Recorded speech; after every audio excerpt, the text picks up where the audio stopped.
کم از کم دل میں ندامت ہو، دل میں شرمندگی ہو، گناہ کا احساس ہو کہ مجھ سے گناہ ہو گیا ہے۔ حضرت ثعلبہ رضی اللہ تعالیٰ عنہ 16 سال کا بچہ میرے آقا صلی اللہ علیہ وسلم سے محبت کرتا ہے۔ 16 سال کی عمر میں نبی کریم صلی اللہ علیہ وسلم سے عشق کیا، حضور سے پیار کیا۔ مفہوماً حدیث پیش کر رہا ہوں، حضور کا خادم ہے، حضور کی خدمت کرتا ہے، اور حضور اکرم صلی اللہ علیہ وسلم جس کام پر بھیجتے وہ کام کرنے کے لیے جاتا۔ کسی صحابی کے لیے پیغام دینا ہوتا، ثعلبہ کو حضور بھیجتے۔ کسی غیر مسلم تک پیغام پہنچانا ہوتا، حضور ثعلبہ کو بھیجتے۔ کسی چیز کو خریدنا ہوتا، حضور اکرم صلی اللہ علیہ وسلم ثعلبہ کو بھیجتے۔ ثعلبہ حضور اکرم صلی اللہ علیہ وسلم کے حکم پر عمل کرتے۔ لیکن ایک دن میرے آقا صلی اللہ علیہ وسلم نے حضرت ثعلبہ، وہ 16 ایئر اولڈ حضرت ثعلبہ میرے آقا صلی اللہ علیہ وسلم کسی کام پر بھیجتے ہیں۔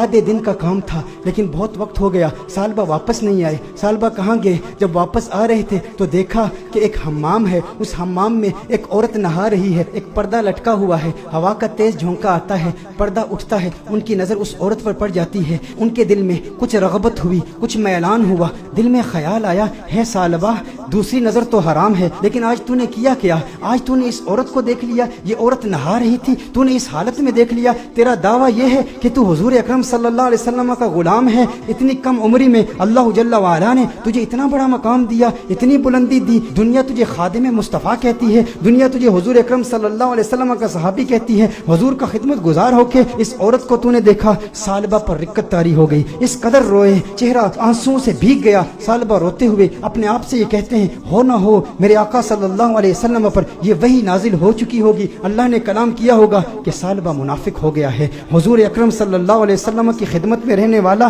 اور اس طرح اس عورت کو دیکھ لیا، اللہ جل وعلا کی وحی آ چکی ہوگی، کس منہ سے حضور کی بارگاہ میں جاؤں گا؟ ہے ثعلبہ اب تو اس بات کا حقدار نہیں کہ تو حضور کی بارگاہ میں جائے۔ اس 16 سال کے بچے کے ذہنی خیالات اور اس کے ذہنی ارتقاء کو ذرا چشم تصور سے دیکھیں، تخیل باندھیں کہ اس کو اللہ جل وعلا نے کتنی فراست دی، کس قدر ندامت، شرمندگی، شرمساری کی کیفیت اس کے دل میں پیدا ہوئی۔ یہ شرمساری کی کیفیت کہ ہمارے دل میں بھی ہے، ہم انسان ہیں، گناہ انسان سے ہو جاتا ہے، لیکن گناہ کے بعد ہمارا ری ایکشن کیا ہوتا ہے؟ ہم کیا ڈھیٹ ہو جاتے ہیں؟ ایک گناہ ہو تو اس کے بعد 10 گناہ کرتے ہیں۔ گھر میں تنہائی میں پورنوگرافی دیکھنے والے بھی اس بات پر غور کریں، عورتوں سے باتیں کرنے والے بھی اس بات پر غور کریں کہ جس کے دل میں ڈر ہو، جس کے دل میں خوف ہو، جسے حضور کا قرب ملا ہو، اس کے دل کی کیفیات کیسے بدلتی ہیں۔ ثعلبہ رضی اللہ تعالیٰ عنہ رو رہے ہیں، ان پر رکت طاری ہے، حضور کی بارگاہ میں حاضر نہیں ہوتے۔ ثعلبہ کہاں جاتے ہیں؟ پہاڑ پر جا کے عبادت کرتے ہیں، اللہ کو یاد کرتے ہیں، روتے ہیں۔ اب نبی کریم صلی اللہ علیہ وسلم نے نماز پڑھائی، سلام پھیرنے کے بعد اپنے صحابہ سے حضور نے خطاب کیا،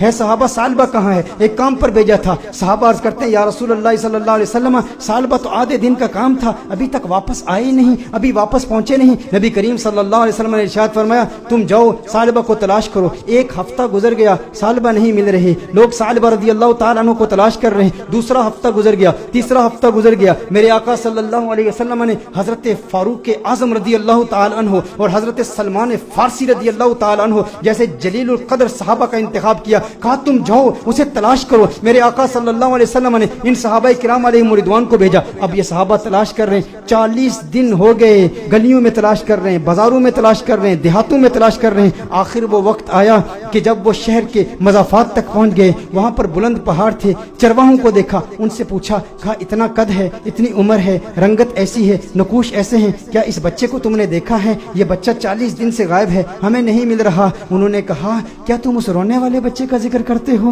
وہ جو روتا بہت ہے۔ کہا کیا مطلب؟ کہا اس رونے والے بچے کا ذکر کرتے ہو جس پر ہمیشہ رکت طاری رہتی ہے۔ کہا کیا مطلب؟ کون سا رونے والا بچہ؟ کہا جو تم نے اس کی ڈسکرپشن بیان کی ہے نا، جب ہم رات کو سوتے ہیں نا تو ان بلند پہاڑوں سے ایک بچے کی رونے کی آوازیں آتی ہیں، اس کی درد بھری آواز ہمارے سینے تک پہنچتی ہے، وہ روتا ہے اور رو رو کے اللہ کو پکارتا ہے، وہ معافیا مانگتا ہے، ہمیں پتہ نہیں اس سے ہوا کیا ہے۔ کہا وہ آپ کے پاس کب آتا ہے؟ کہا ہم چرواہے ہیں، بکریاں چراتے ہیں، کبھی کبھی آ جاتا ہے، بکریوں کا دودھ پیتا ہے اور چلا جاتا ہے۔ فاروق اعظم نے فرمایا کب آئے گا؟ کہا یہ اس کے آنے کا وقت ہے، ابھی آ ہی رہا ہوگا۔ فاروق اعظم رضی اللہ تعالیٰ عنہ، سلمان فارسی رضی اللہ تعالیٰ عنہ علیحدہ ہو کر چھپ جاتے ہیں کہ کہیں ثعلبہ ہی نہ ہو۔ دیکھتے ہیں کہ ثعلبہ آ رہا ہے، ثعلبہ آ رہا ہے تو رو رہا ہے، دودھ پیتا ہے پیالے میں، لیکن پیالے میں دودھ کے ساتھ اس کے آنسو بھی گر رہے ہیں۔ فاروق اعظم رضی اللہ تعالیٰ عنہ فوراً باہر آتے ہیں، سلمان فارسی فوراً باہر آتے ہیں، او ثعلبہ تجھے کیا ہوا ہے؟ ثعلبہ تیرا چہرہ بدل گیا، اس قدر نحیف ہو گیا، اس قدر کمزور ہو گیا۔ ثعلبہ نے فاروق اعظم کو دیکھا، کہا نہیں نہیں میرے قریب نہیں آنا،